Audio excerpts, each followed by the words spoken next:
Que el Señor nos bendiga y nos guarde. Hoy la Iglesia Universal celebra la memoria de San Antonio de Padua, que debe su nombre a la ciudad en la que el Señor lo llamó en 1231 a su presencia. Habiendo nacido en Portugal, fue un joven bastante dedicado a Dios y a la Iglesia.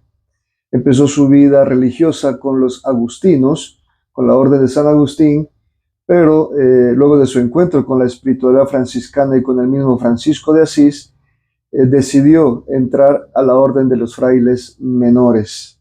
El Papa Gregorio IX lo llamaba Arca del Testamento y Francisco de Asís confidencialmente lo llamaba mi obispo, reconociendo en él sus conocimientos amplios sobre la Iglesia, sobre la teología, y reconociendo también sus dotes académicas.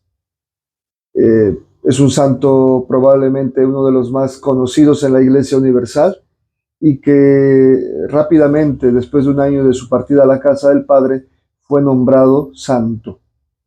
¿Qué podemos decir? Reconocer nuestra necesidad de prepararnos académicamente para conocer mejor lo que el Señor espera de nosotros. También su celo apostólico, que lo llevó a Marruecos, por ejemplo, que quería él morir mártir en manos de los sarracenos, pero pues una enfermedad lo devolvió al continente europeo, pero su legado en la Iglesia es amplio. Probablemente, según los datos estadísticos, uno de los santos más milagrosos. Le pedimos a San Antonio de Padua que nos acompañe en nuestra reflexión del Evangelio del día. El Señor esté con ustedes y con tu espíritu. Proclamación del Santo Evangelio según San Mateo. Gloria a ti, Señor.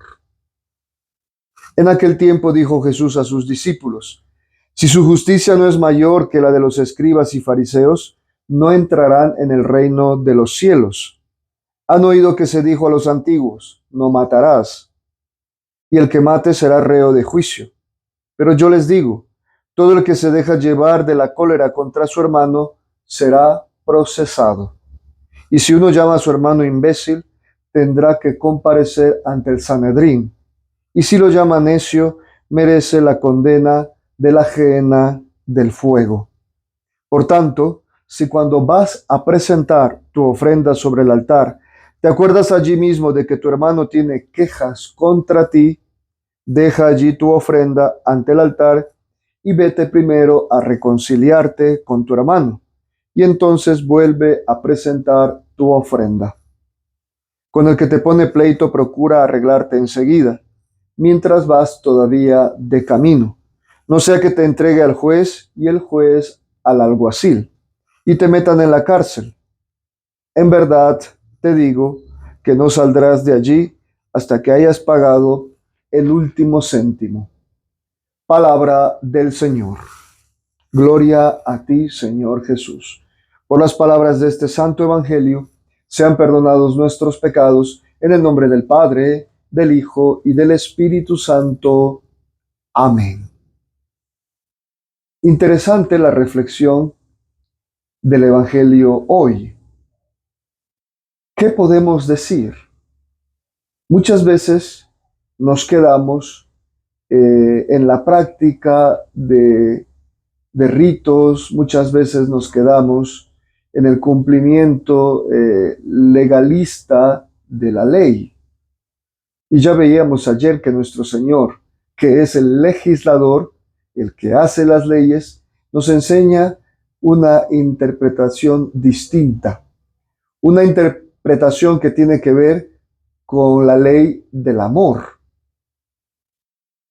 Y no basta con que en apariencia formal cumplamos con lo estipulado en la ley, sino que hay que ir más allá. Y el Señor siempre nos lo explica con claridad. Habla de nuestros pensamientos, de lo que nadie ve, de nuestros sentimientos, donde nadie puede llegar sino solo nosotros y Dios. ¿Cómo manejamos nuestros asuntos hacia adentro? en lo más íntimo del corazón. ¿Qué sentimientos guardamos? No solo frente al prójimo, como los cercanos a nosotros, los que viven con nosotros, los que comparten la vida con nosotros, que normalmente son los nuestros, ¿no? La familia, los amigos, sino más allá, con el que nos causa algún tipo de ofensa. Pero el Señor se queda, porque nos conoce, se queda en la sangre. Vamos a hablar de nuestros hermanos.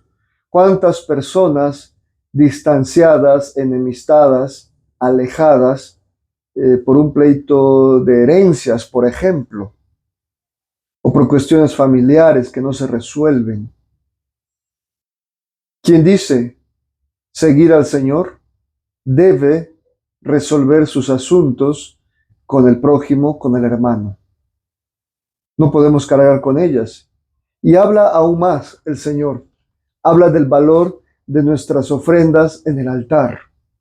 Ofrendas que podemos releerlas en el Antiguo Testamento, pero que también podemos aplicarlas ahora en nosotros. Nosotros, cristianos del siglo XXI, que pedimos al Padre Dios, que a veces pedimos a la iglesia, a los ministros, que ofrecemos una santa misa, que pagamos una santa misa. Esa ofrenda, dice el Señor, no tiene valor si tenemos pendientes con nuestros hermanos.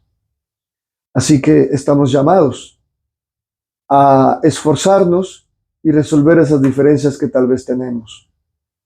Recuerden lo que dice el Señor. Quien omite estas indicaciones divinas corre el riesgo de terminar en la gehenna del fuego eterno. No podemos decir que el Señor no nos pone en aviso, no nos pone en alerta. Nos toca a nosotros esforzarnos, porque no es una tarea fácil.